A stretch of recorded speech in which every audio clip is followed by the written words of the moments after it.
into it, sweetheart. I don't know how to lead it in. I don't even know. Like, I just don't even know. What is reality? I'm Ty, and this is Brendan. We're a young couple. You've got the practical approach, I've got the theoretical approach. I'm more interested in the emotion behind information, and you're more interested in the political implications of it. You're the creative side, I'm the fact side, basically. Can we consider what we live in post-apocalyptic since we made it past December 21st, 2012? No. If we're not rationing water and toting around the AK-47. Okay, actually we would have to ration this because we've only got half a cup. Or we've got a whole half a cup. Optimist? Pessimist? Mom, fuck off. Just put a warning at the beginning. We're not sure how to pronounce a lot of these names in here. No offense, babe. I think I did a slightly better job than you. Well, yeah, because I always talk with an American accent. Wait, let me try this other dude. Joma Muhammad Abdul Lati Al-Tsari. I can do it. I just sound like an American. Well, I've never studied Guantanamo Bay before. You're watching the news, you're watching Jon Stewart. There's the occasional mention of it. Right after 9/11, which I was way too young to even understand what was going on anyway, terrorists are being sent there. You know, most people just sort of happen upon it through the news and don't really look into it. They'll know Guantanamo Bay, Gitmo, oh, there's those crazy people that walk around in orange jumpsuits with hoods over their head. I mean, it's all over my Tumblr feed. I mean, I've got a couple of people that will talk about it, but I never see it talked about on Facebook. Because people are afraid to attach their names to anything that's any sort of political view. They always say you're not supposed to talk about politics and religion. And I understand why, because people get really passionate about it because they're not willing to accept that someone has a different point of view of them. Yeah, but there we were on our first date. Politics, religion, spirituality. Hey, that's how I roll. No, it was a good conversation. I hadn't really looked into Guantanamo Bay much either. Gitmo, if you will. I knew that it was wrong what we were doing. I at least had that understanding. We both just spent about 30 to 45 minutes actually like diving through some websites, going and listening. That's literally just quick information, and you can see there were in a half an hour how terrible it is. Essentially what this is about is how easy it is to find in 20 or 30 minutes how heinous what's been going on is. For the last 10 years. We had the terrorist attack happen on September 11th, 2001, and within a year we had opened the prison camp, Guantanamo Bay, under the Bush administration. 4 months later we've got this prison camp with 20 people in there. There's something like 170 people still, 166 I think it was. I think it's 166. Still being kept in Guantanamo Bay. There's up to 700 or 800 at its peak, maybe, I don't know for certain. I think across the years, 550 people have been released. There are at least 15 kids aged 13 to 17. They were imprisoned at that age, and so they're not that age anymore. There's also a 9-year-old that has been tortured. Whatever you want to call American soldiers have tortured a 9-year-old boy because he's a suspected terrorist. Originally there were 3 camps, Delta, Iguana, and X-Ray. Apparently X-Ray has been closed. And that's where some of the most disturbing pictures of prisoners being brought in are found. You know, dudes all in orange jumpsuits, hoods on, handcuffed, forced kneeling on the ground, dude with an assault rifle standing among them.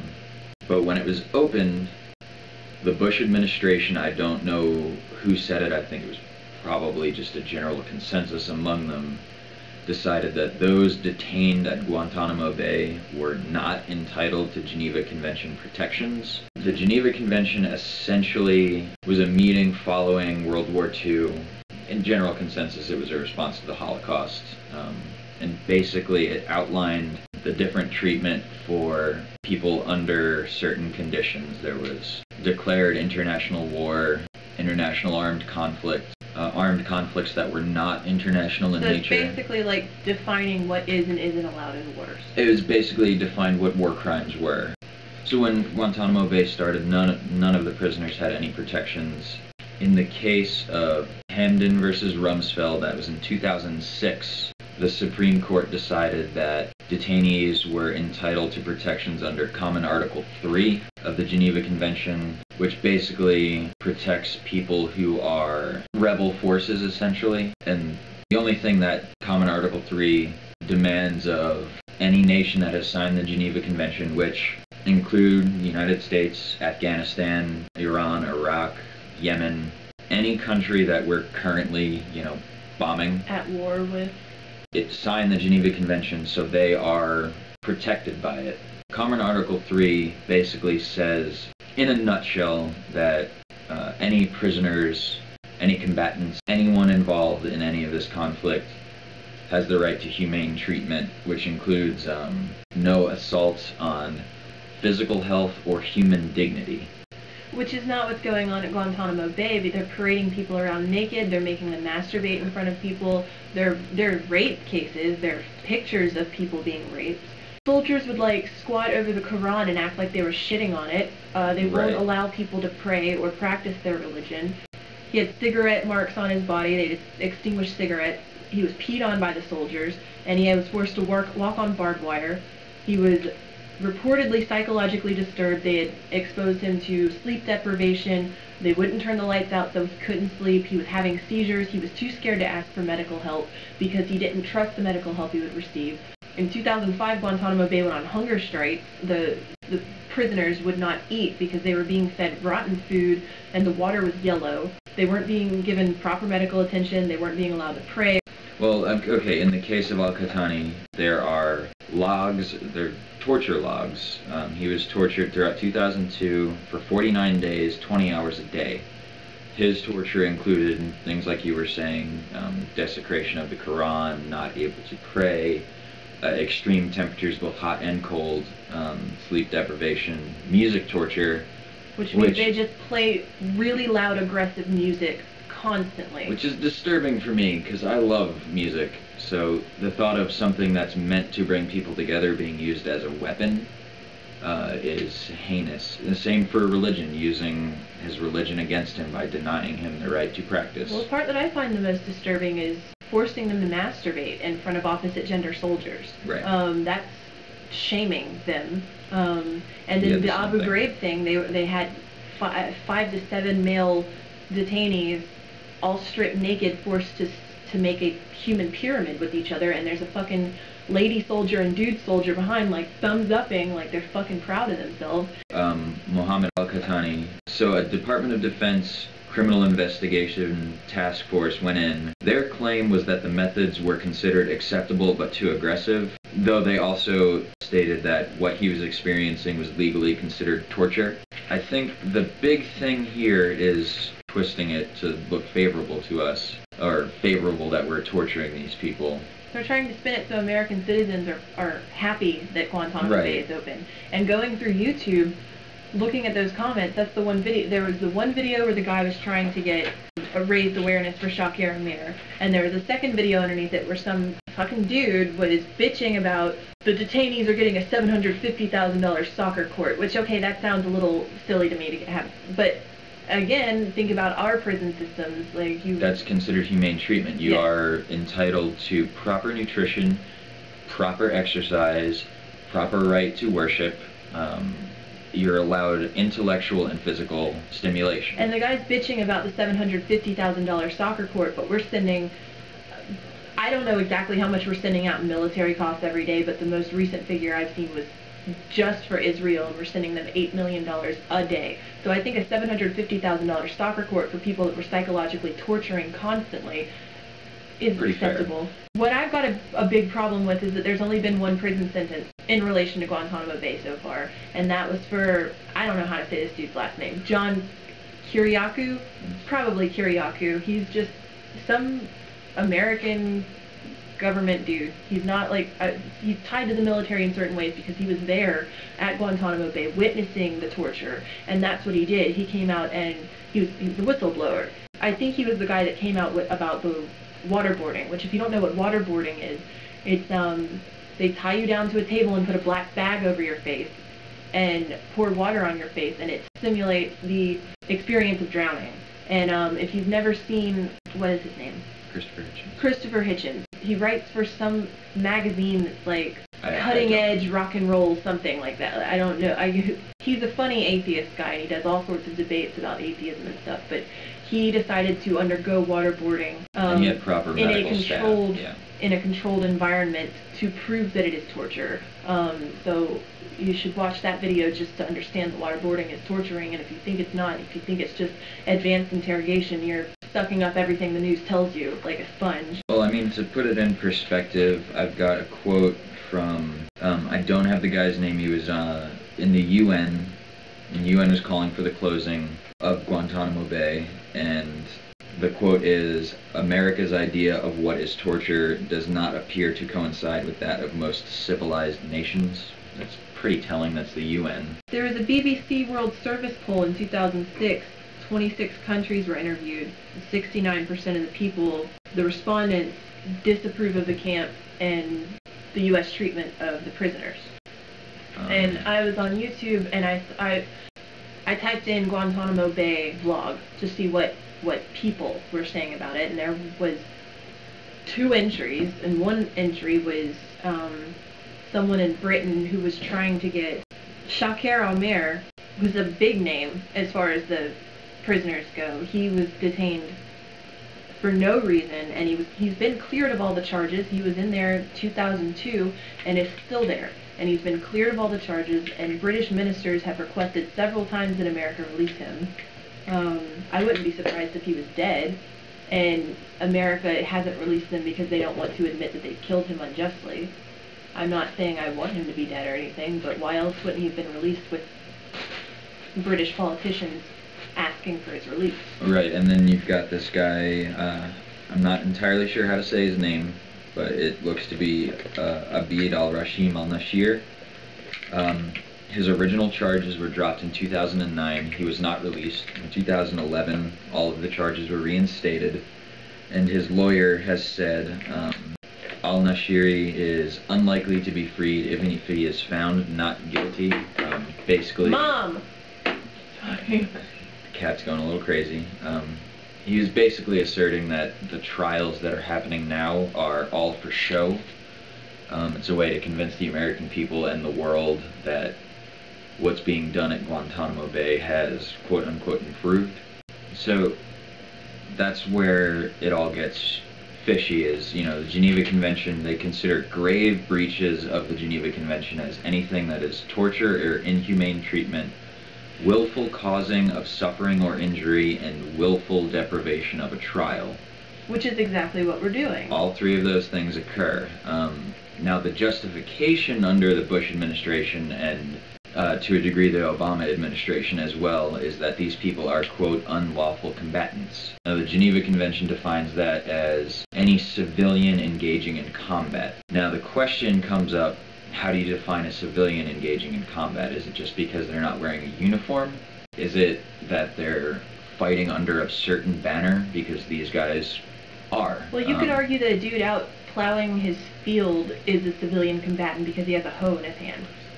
Right, and that's where it gets shaky. The thing that got me concerned was when I looked at Common Article 3 on the Geneva Convention, the one that eventually these guys were given protections under, which it's arguable whether they're actually receiving those protections, but that's besides the point at the moment.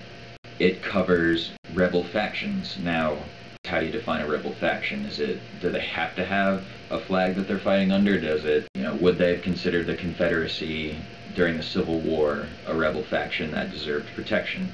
Essentially, we're ignoring humanity, just civility, just proper treatment of our fellow man.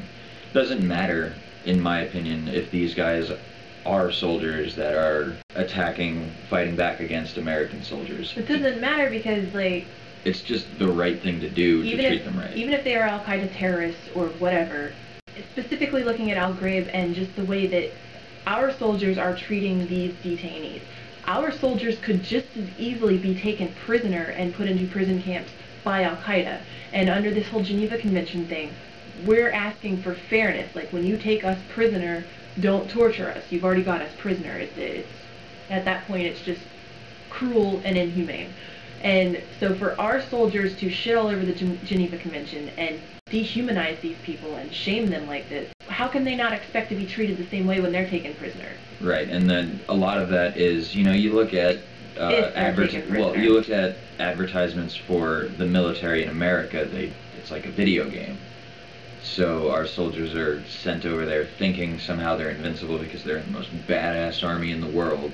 Now, the other thing about the Geneva Convention is occupations qualify as armed international conflict, which would upgrade you to Common Article 2, which provides additional protections, prisoner of war status. Basically what I'm saying is what we're doing in Afghanistan and Iraq, in my mind, are occupations. So we're occupying their country. Doing so means that anyone involved in that conflict, i.e. anyone who lives in those countries, civilians get special protections as they rightfully should. Suddenly under international law, that makes any argument that these guys are unlawful combatants null and void. So what we're doing is unquestionably a violation of international law, of the Geneva Convention, of basic humanity. Well, and I was reading something else, I don't know if it was the CIA or what, it was something along those lines, where they basically said that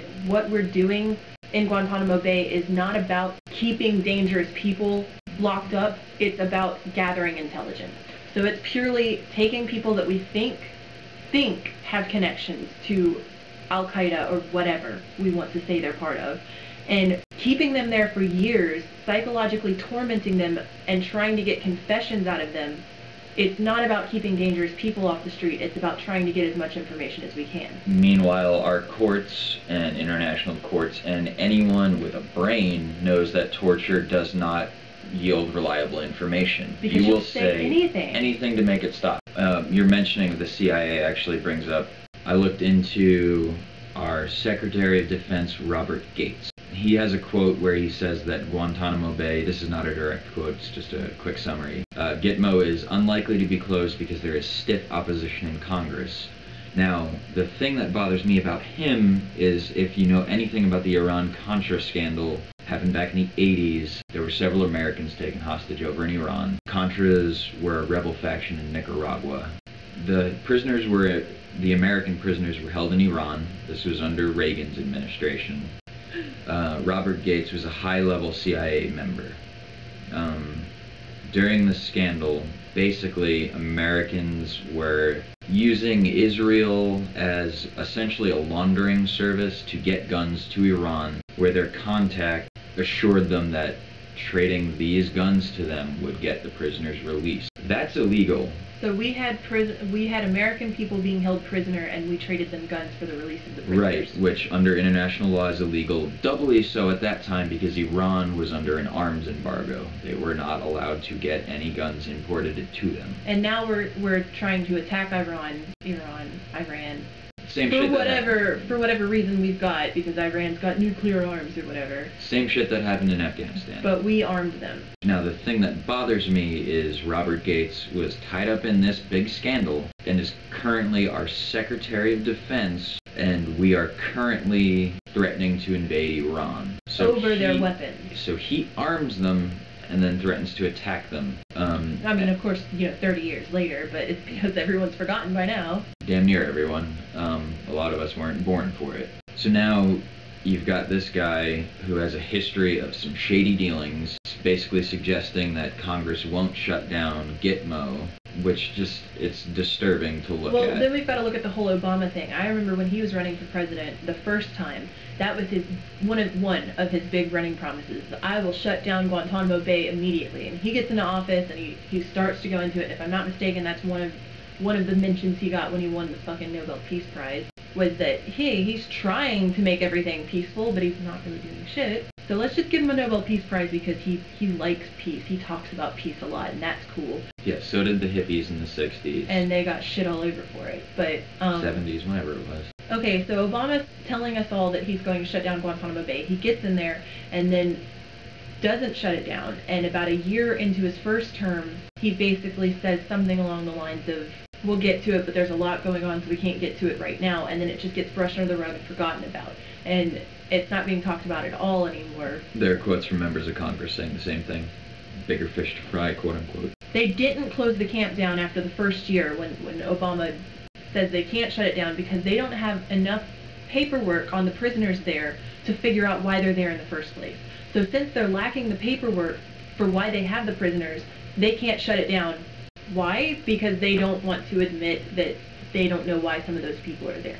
Oh, and then, he signs the NDAA into law, which further extended the ban on transfers of prisoners out of Guantanamo. So now these 166 guys that are still stuck there are going to be stuck there for a long time. The NDAA has a section in it where the president, not Obama, not Bush, but just whoever holds the title, the president, can say, you're suspected of terrorism, you go in for indefinite detention. When you are now a suspected terrorist, you lose your citizenship of any country. And this is where this starts to get scary. I don't want to try and portray fear-mongering or anything, but what a lot of people talk about when they start talking about the NDAA is not what's going to happen now, it's how future presidents could interpret the language regarding it. And with the NDAA, it's so vague, it just says anyone that is suspected of supporting a terrorist group. That's the language. And that can be interpreted anyway, especially when there are things on the CIA records that say people with a missing finger can be considered a terrorist.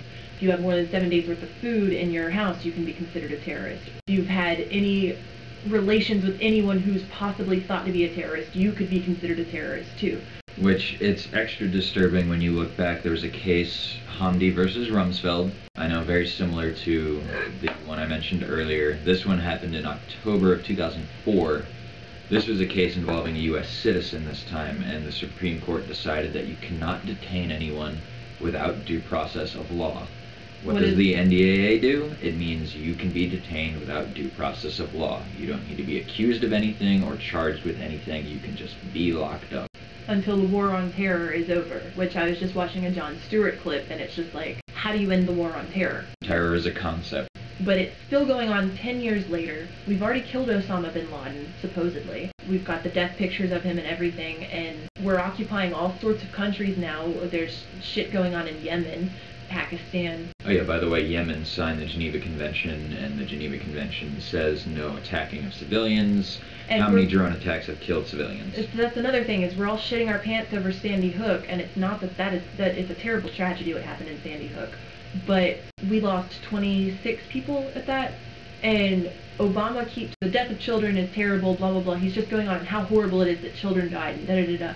But he is signing the drone strikes, which drones are planes that are controlled by remote, basically. Not like remote control, but you control them from the computer. They program them to go attack things, and these drones go fly over these countries and attack specifically civilian locations. They are targeting civilian locations.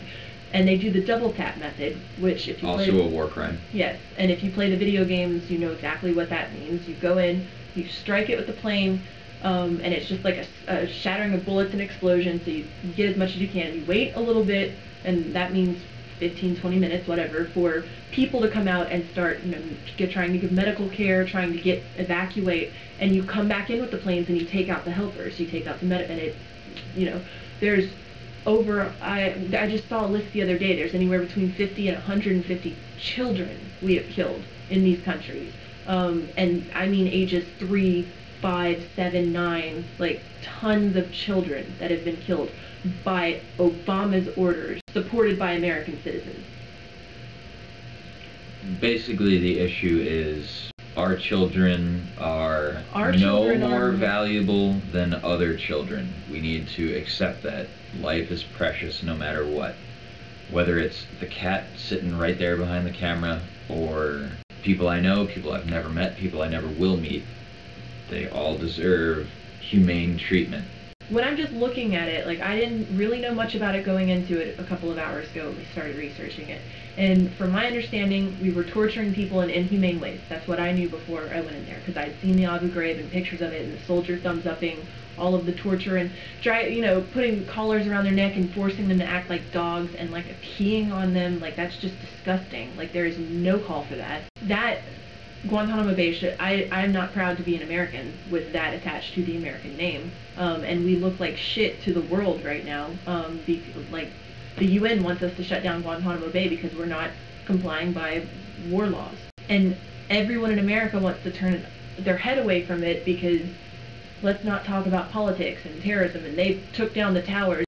Someone of your skin color orchestrated an attack on one of our buildings, so we hate everyone of your skin color. That's what happened after 9/11. There was this huge racism uprising in America where anyone that was dressed in any sort of Middle Eastern attire was always assumed to be a terrorist. And you see lots of comedians joking about it. Even brown-skinned comedians will joke about how much not ridicule, suspicion they get just boarding airplanes, and just, it's awful. And I remember my last job, I went to a gas station before work every day to pick up an energy drink or whatever, and it was run by a Persian couple, really old, really sweet, and I didn't know, what would you call it, nationality? Ethnicity. I didn't know which they were, and I was curious, and I'd gone there for months and months, so finally I just asked them, like, what's your ethnicity? And the lady, she's 50 or so, and she looked really, really scared, and she was like, don't be scared, we're Persian.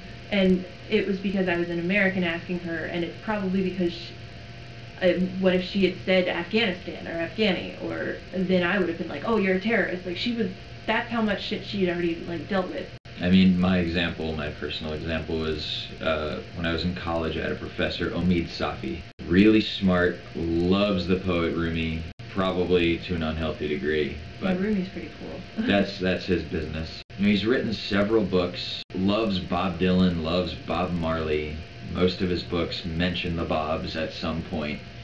He's just a dude. Curses more than I do while giving college lectures. To look at him, his garb is not quote-unquote Muslim, but he is devout, and all of his books are about spreading the truth about Islam. You know, what the Prophet Muhammad was really like. He's interested in Sufism, which is the more mystical part of Islam. But while he was writing these books that were saying, hey, wait a minute, Islam's not a religion of violence, people who were not Muslim were sending death threats to him and his family. So Islam's the violent religion, is it now? And to speak to this guy, really soft-spoken, really nice, same as the lady at the gas station, just nice as can be, just wanted to talk to everyone, and he faced death threats for spreading a message of peace and acceptance. That's typically what happens. We kill people that are peaceful. His favorite Bob Marley. Like, I know that the solution is just awareness, because people don't really understand what is going on in Guantanamo Bay right now. I didn't even. I knew that it was wrong, but it was one of those things where I could just keep going day to day, and it wasn't affecting me day to day. It's just every now and then I would see something in the news, and it would remind me, oh, fuck, yeah, we've got Guantanamo Bay attached to our name. And then I would go on about my day. But I think that can't keep happening, especially with the kinds of laws that are being passed that are going to start affecting American citizens. And I suppose that's very American of me to only care when it affects me. But how far is too far? In the end, we're not asking you to take our word for it. We're just a couple kids on the internet. Just go look into it yourself. Type in Guantanamo Bay on Wikipedia. Just go look up the Wikipedia article. That's all you have to do. And you will find, and if you're anything like me, you're going to end up clicking through Geneva Convention, Common Article 3, Robert Gates, blah, blah, like just all of this stuff. Following the links and just learning, and you'll draw your own conclusions. And don't give me that bullshit that Wikipedia is not reliable. It's all sourced. As sourced as it possibly can be. I would trust Wikipedia 100 times more than I would ever fucking trust CNN or ABC or Fox News or any of it. I'd trust Jon Stewart more than I'd trust any of them, too. And that's the thing. This research, in this particular case, you don't have to go deep into it to understand why it's a problem. It's 20 minutes out of your day to find out how wrong this all is. And then what we do with that information is make sure that we're electing officials that aren't going to support it. Obama just got inaugurated, so 4 more years of Obama. And in the end, it's important to remember that even if in the end you hate all the presidential candidates, even third-party ones, go vote for your congressmen and your senators. They are more connected to you than the president ever will be. The president is a mouthpiece. Is a mouthpiece who shouldn't have much power. But is getting a lot of power right now. The presidential seat itself is starting to resemble a dictator, in my opinion. Not saying Obama is a dictator, I'm saying that whoever occupies the seat of president is starting to get some scary powers. So yeah, do some research. Learn. Don't take, Anderson Cooper's word for it. Yeah. That's just the name that popped in my head. Don't take any reporter's word for it. Don't take our word for it. Don't take Alex Jones' word for it. Don't take Jon Stewart's word for it. Don't take Barack Obama's word for it. You've got the internet. Like, I don't even understand why it is not being used in more productive manners than Angry Birds and tweeting about what kind of shit you just Hell, go to the library. No, fuck the library. There's nothing wrong with the library. Library's okay, but you've got the internet. Like, the internet is so much more useful to me than the library because, I mean, I'm not saying don't read books physically. I'm just a fan of books. Like reading books physically is just fine, but everyone nowadays has computers and internet and smartphones and all of this. And if you don't, go to the library because they have computers there. Yeah, it's just learn. You can teach yourself everything on the internet. You can take college courses on YouTube for free. Like, there's no need for ignorance anymore. Willful ignorance, because you would rather be playing a video game or you'd rather be blogging about bullshit. Educate yourselves. Vote local.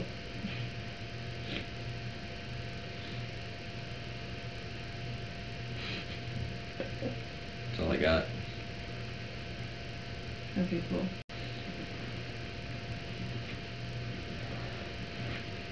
Woo! Woo!